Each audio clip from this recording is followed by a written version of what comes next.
6% जो टोटल आप वोट बढ़ा के चल रहे हैं वो किस बेस में है, क्या उसका ग्राउंड क्या है? इसका इलेक्शन कमीशन ऑफ इंडिया के पास कोई जवाब नहीं है। Election commission of India party के व्यक्ति विशेष की बात कर दिया, पर इलेक्शन कमीशन ऑफ इंडिया ने सबकी बात नहीं कर रहा है, पूरी जनता की बात नहीं कर रहा है। फ्री और फेयर यदि आपने किया है तो भारत देश की जनता को आपको बताने क्या दिक्कत है? आपने 66% बढ़ाए थे, कैसे बढ़ाए? आपको देने की जरूरत है कि टोटल इतना है, हम फिर मैच करके बता देंगे आपको। यदि आपको सब चीज़ें पता है, आपके हाथ में है सब डेटास को, तो आपको देने बुराई क्या है? आप क्यों नहीं देना चाहते? क्योंकि आपने मैनिपुलेट किया है। मैं आपको एलिगेशन कर रहा हूँ, यदि आप सही हैं तो आप पूरा डेटा जारी कर दीजिए ना, हम आपको नहीं बोलेंगे कुछ भी। आपने ईवीएम को लेकर कितने लोगों ने मुद्दा उठाया, उन सारे यूट्यूबरों को सस्पेंड करना शुरू कर दिया। ये क्या है? भारत देश की आवाज़ नहीं बंद किया आपने, हमने बहुत सारी पिटीशन फाइल करना शुरू किया। आप क्या करते हो? ईवीएम पर आप बात नहीं करना है, ईवीएम पर कोई रिप्लाई नहीं देना है, फॉर्म 17C पर कोई रिप्लाई नहीं करना है, आप फॉर्म 17C का कुछ भी आपको देना नहीं है, तो आपको करना क्या है? हमारे साथ बातचीत करने के लिए मौजूद है सुप्रीम कोर्ट के ही वकील नरेंद्र मिश्रा। पहले तो 17C जो फॉर्म है उसके बारे में थोड़ा सा शॉर्ट में समझाइए।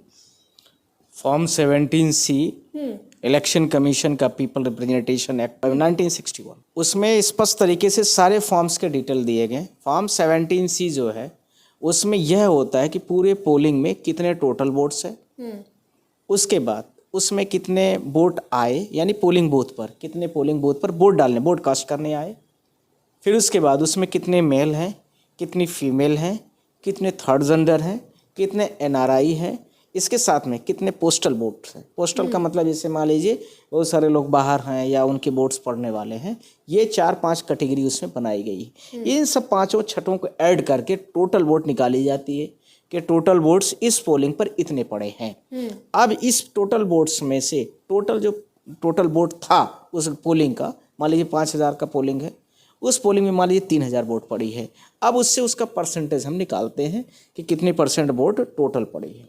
इलेक्शन कमीशन ऑफ इंडिया, ये फॉर्म 17C का है। फॉर्म 17A भी एक होता है जो कि आप लोग देखते होंगे। इलेक्शन कमीशन और इलेक्शन जब आप वोट डालने जाते हैं तो आप लोग देखते होंगे कि एक फॉर्म मिलता है, बुकलेट, जिसमें होता है कि आपका सीरियल नंबर कितना है, आपके घर के नंबर कितने हैं, वो सारे होते हैं। अकाउंटेबिलिटीज़ होती हैं सारी चीज़ों की, इंश्योर का रजिस्टर होता है, वोटर रजिस्टर उसको कह सकते हैं। और फॉर्म 17C के अकाउंटेबिलिटीज ऑफ द फॉर्म होता है वो। अब इसके साथ में मैं आ रहा हूँ नेक्स्ट में। अभी तक भारत देश के इतिहास पर जब से इलेक्शन कमीशन ऑफ इंडिया बना हुआ है तब से, ब्रिटिश काल की मैं बात तो नहीं करूंगा, तब से लेकर के अभी तक इलेक्शन कमीशन ऑफ इंडिया हमेशा जो टोटल वोट्स होते थे, यानी फॉर्म 17C जो टोटल वोट आता था, टोटल मेल फीमेल और इसको सबको डिस्क्राइब करके पीपल्स को अपने तरीके से जो भी उसमें पर मीडियाज़ के माध्यम थे या पर्सनल लेवल के माध्यम से सब दिए जाते थे। अब वो इस बार पहली बार भारत देश के इतिहास में मुझे लगता है कि ब्रिटिश गवर्नमेंट से भी गया गुजरा इस समय का हमारा जो सिस्टम है वो है। फॉर्म 17C का जो डिस्क्लोजमेंट है उसको इलेक्शन कमीशन ऑफ इंडिया नहीं करना चाहती है। उसने स्पष्ट कर दिया कि हमारी मर्जी है हम दें या न दें। पर मेरा मतलब है, आपने जब फर्स्ट फेज का चुनाव हुआ 19 को, उसके बाद 26 को हुआ, आपने इन दोनों फेजेस के चुनाव का डिस्क्लोजमेंट आप जो कर रहे हैं वो 30 मई को कर रहे हैं। 30 मई को आपने जैसे पहले 60% का किया, आपने 66% कुछ बना दिया है जी। तो वो 6% जो बढ़ा है, मैंने आपसे सवाल भी पूछा है, मेरे प्रेयर में भी ये सारी चीज़ें हैं, क्या वो 6% का वोट का जो पोस्टल ऑर्डर वाला वोट है, क्या मैं जैसे मैं मध्य प्रदेश के रीवा से बिलोंग करता हूँ, रीवा में टोटल वोट जैसे मैं मोटा मान के चलूँ कि मान लीजिए 11-12 लाख वोटर हैं, ऐसे ही है यदि पॉपुलेशन, तो उस पॉपुलेशन में ये 8% यदि मैं मानूँ कि मोटा टोटल वोट है, 8% वो टोटल वोट यदि मैं मोटा मान के भी चलूँ तो कितने % हो गए? 80 लाख के। ये 10 लाख की टोटल वोट थी तो 8% के आसपास आया, तो मतलब 80,000। वो 80,000 क्या वोटर्स वो हैं जो बाहर रहते हैं, और वो आर्मी पर्सन हो सकते हैं, वो इलेक्शन में ड्यूटी वाले हो सकते हैं, ऐसा संभव नहीं है। ऐसे ही आप पूरे भारत देश की पूरे डेटास को ले लीजिए, आपको खुद क्लियर हो जाएगी सारी चीज़ें। तो 6% जो टोटल आप वोट बढ़ा के चल रहे हैं वो किस बेस में है, क्या उसका ग्राउंड क्या है? इसका इलेक्शन कमीशन ऑफ इंडिया के पास कोई जवाब नहीं है। और जब आपने परसेंटेज टोटल बना के दिया है वो लाइव डेटा होता है, तो उस लाइव डेटास को जो फॉर्म 17C में होता है, तो शाम के टाइम जब पोलिंग पैक होती है इलेक्शन कमीशन का ऑफिसर जो होता है, पोलिंग एजेंट, जो विभिन्न पार्टियों के एजेंट बैठे होते हैं, उनको वो उनसे सिग्नेचर लेता है और सिग्नेचर खुद भी करके देता है कि इस पोलिंग पर इतने टोटल वोट पड़े, इतने मेल थे, इतने फीमेल थे, ये सारी डिटेल्स है। अब इसमें एक सवाल मैं ऐड करूंगी, चुनाव आयोग जो है आज भी इसकी सुनवाई थी जिसमें सुप्रीम कोर्ट ने राहत दे दी चुनाव आयोग को, कह रहा है कि जो ये 17C है उसे हम डिस्क्लोज नहीं करना चाहते क्योंकि इसकी जो है गलत इम्पैक्ट पड़ सकता है, गलत इस्तेमाल कर सकते हैं। हालांकि हम एजेंटों को, जो पार्टी के एजेंट होते हैं, उन्हें तो सबको दिया ही जा रहा है, फिर डिस्क्लोज क्यों करना है? आप पार्टी के एजेंट को दिए, भारत देश की 140 करोड़ जनता को नहीं दिए।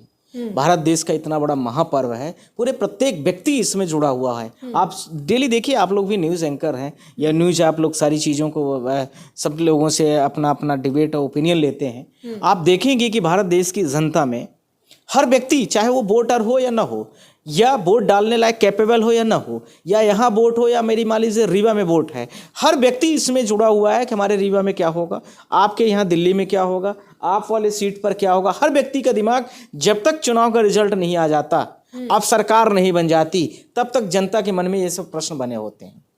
Election commission of India party के व्यक्ति विशेष की बात कर दिया, पर इलेक्शन कमीशन ऑफ इंडिया ने सबकी बात नहीं कर रहा है, पूरी जनता की बात नहीं कर रहा है। जबकि पीपल रिप्रेजेंटेशन एक्ट कहता है कि यह for the people, of the people, by the people है। इसी के साथ में मैं यह भी कहना चाहता हूँ, फॉर्म 1961 में जो इंक्लोज है, 49 जो है उसका, उसमें भी इंक्लोज किया गया है ये सारी चीज़ों को लेकर के कि इलेक्शन कमीशन ऑफ इंडिया इसको ये सारी डिटेल्स को फ्री और फेयर तरीके से कंडक्ट कराए, पर ऐसा नहीं कर रहा है। फ्री और फेयर यदि आपने किया है तो भारत देश की जनता को आपको बताने क्या दिक्कत है। आपने 66% बढ़ाए थे, कैसे बढ़ाए, आपको देने की जरूरत है कि टोटल इतना है, हम फिर मैच करके बता देंगे आपको, फिर हम आएंगे आपसे, फाइट होगी भी कोर्ट में। ये सब चीज़ों से इलेक्शन कमीशन आप बचना चाहता है। पर आपके प्रश्न का जवाब यह भी है कि इलेक्शन कमीशन ऑफ इंडिया यह भी न सोचे कि उसको कहीं से राहत मिली है। सुप्रीम कोर्ट में जो 3 पिटीशन थी, एक मेरी, एक एडीआर की, एक मोइना मित्रा की। मोइना मित्रा और एडीआर की पिटीशन 2019 की है, जो पहले से पेंडिंग थी। कोर्ट ने यह बोला कि लोकसभा का चुनाव 2024 का है, आप 2019 वाले से पिटीशन लेके आ रहे हो, आइए आपने आपका फाइल किया हुआ है, तो ये पॉसिबल नहीं। तो हमने बोला कि हमारी तो पिटीशन अभी की है 2024 की, I am the fresh petitioners. अब हमारी ग्राउंड्स क्या क्या थे, मैं उसमें भी बात करना चाहता हूँ। हमारी प्रेयर्स क्या क्या थी, वो आपके माध्यम से पूरे देश की जनता को मैं बोलना चाहता हूँ। इलेक्शन कमीशन ऑफ इंडिया के कान में भी पता होना चाहिए, और हम लोग कोर्ट में तो पिटीशन फाइल करके लड़ ही रहे हैं। अब आपको भी यह जानना जरूरी है, जो 140 करोड़ की जनता है, जो 2 फेजेस का चुनाव है, वह भी उसमें इंश्योर करे। इलेक्शन कमीशन ऑफ इंडिया जो अभी सीनियर सिटीजन्स की वोट की कॉस्ट करा रहा है, यानी वोट डलवा रहा है, उसमें उनके कुछ लोग जाते हैं और वो लोग इस चीज़ को लेकर के कोई भी पॉलिटिकल पार्टीज़ को न तो इंटीमेशन देते हैं कि हम वहाँ वोट कास्ट कराने जा रहे हैं, न तो कोई उनके कोई सी पॉलिटिकल पार्टी का एजेंट होता है, न इसी के साथ में कोई भी होता है। तो जैसे हम पोलिंग में जब वोट डालते हैं तो हाँ, सब पार्टीज़ के एजेंट बैठे होते हैं, उसके बाद वो बॉक्स होता है, आप देखेंगे स्ट्रांग रूम तक लिया जाता है।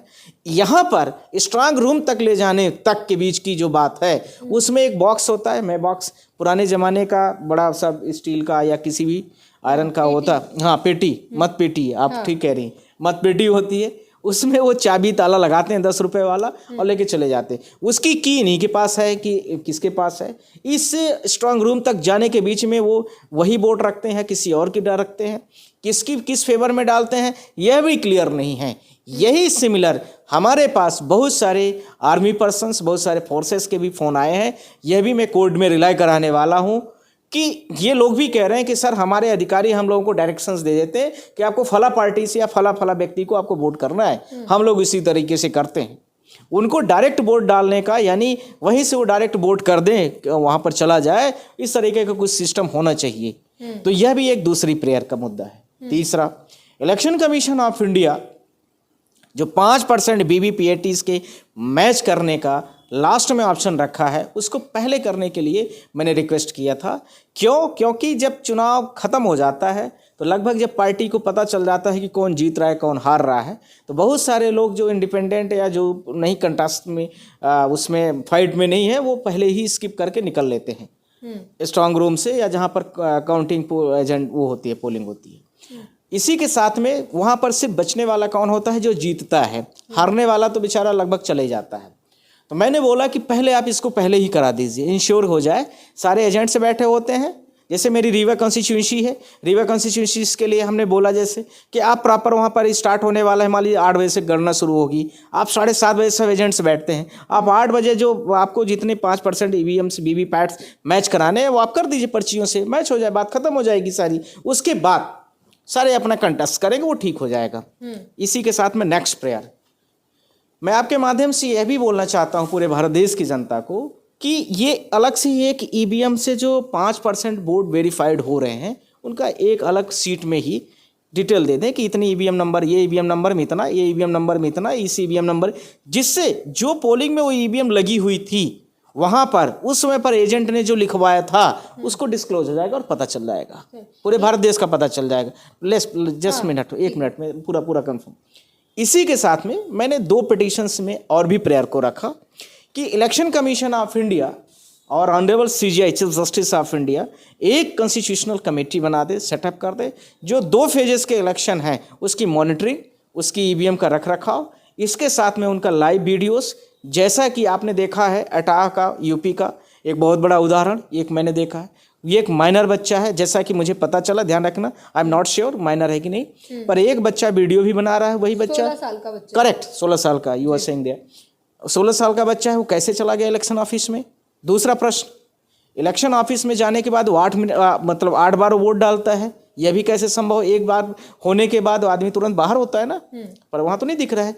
तीसरा, इसी के साथ में आप देखिए कि वह बच्चा वीडियो भी बना रहा है, यानी कैसे इलेक्शन कमीशन बैठी हुई है।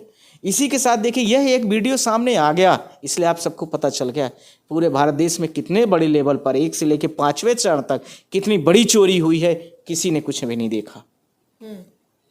अब सवाल, इसका जवाब इलेक्शन कमीशन ऑफ इंडिया के पास कुछ भी नहीं है। इसी से जुड़ा सवाल है कि क्या जनता के साथ धोखा हो रहा है? क्योंकि आपने मत पेटी पर भी सवाल उठाए और जो कुछ तस्वीरें आ रही है वो भी हम जमीन पर देख ही रहे हैं। और इसी के साथ 5वें चरण के चुनाव के बाद लगातार बीजेपी की जो टीम है वो कह रही है कि 400 पार का जो हमारा नारा था उसमें से 5वें चरण तक हमने 300 पार कर लिया है ऑलरेडी। तो क्या ये जनता के साथ धोखा हो रहा है? उन्हें कैसे पता चल रहा है कि 300 पार हो चुका है? आपको भी पता चल चुका है कि 60% पहले election commission of India data देती है, फिर उसके बाद किस तरह से बढ़ रही है। फॉर्म 17C का डिस्क्लोजमेंट नहीं कर रहे हैं, क्यों नहीं कर रहे हैं? इसका कारण तो हमें और आपको सबको जानना है, पूरे भारत देश को पता होना चाहिए कि इलेक्शन कमीशन ऑफ इंडिया किस तरीके से पूरे भारत देश की जनता को गुमराह करके किसी भी पॉलिटिकल पार्टीज़ को इंक्रीज करना चाहती है। आपको क्या दिक्कत है? यदि आपको सब चीज़ें पता है, आपके हाथ में है सब डेटास को, तो आपको देने बुराई क्या है? आप क्यों नहीं देना चाहते? क्योंकि आपने मैनिपुलेट किया है। मैं आपको एलिगेशन कर रहा हूँ, यदि आप सही हैं तो आप पूरा डेटा जारी कर दीजिए ना, हम आपको नहीं बोलेंगे कुछ भी। किसके दबाव में आप हैं? किसको आपसे डर है? आप तो इंडिपेंडेंट बॉडीज हैं, कॉन्स्टिट्यूशन बॉडी है।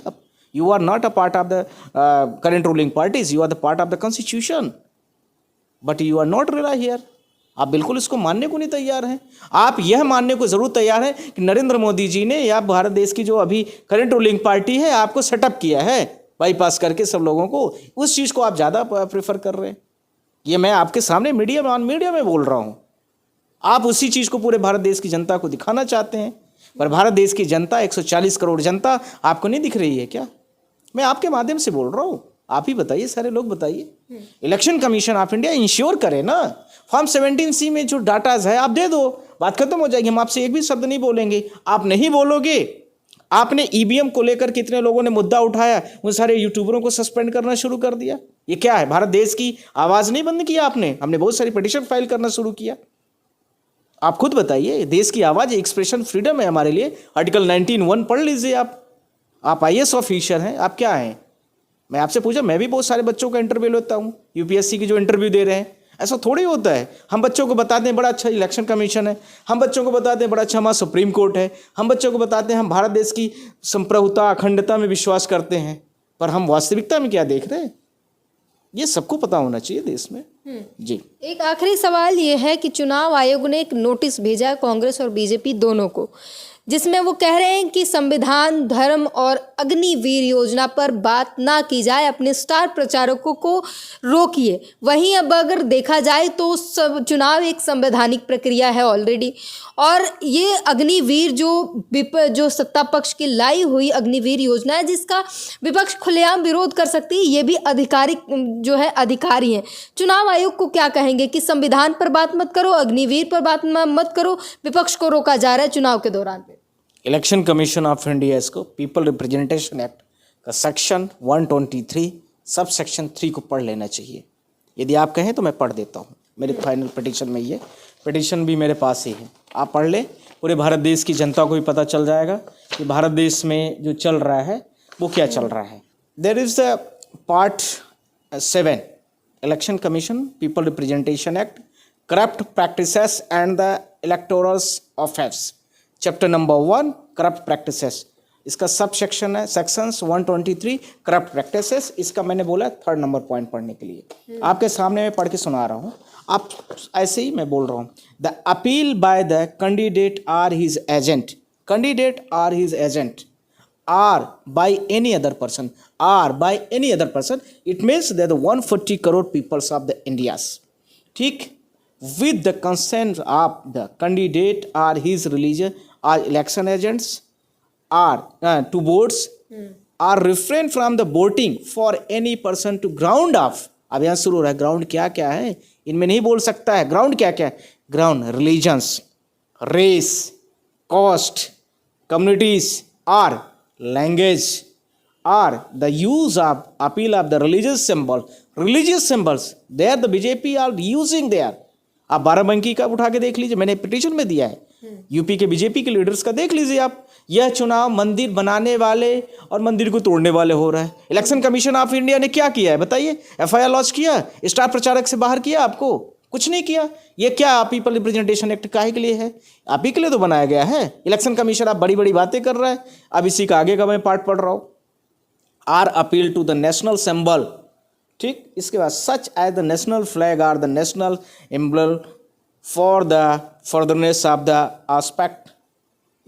prospect of the elections or that the candidate or the prejudicately affecting the election commissions of any candidates।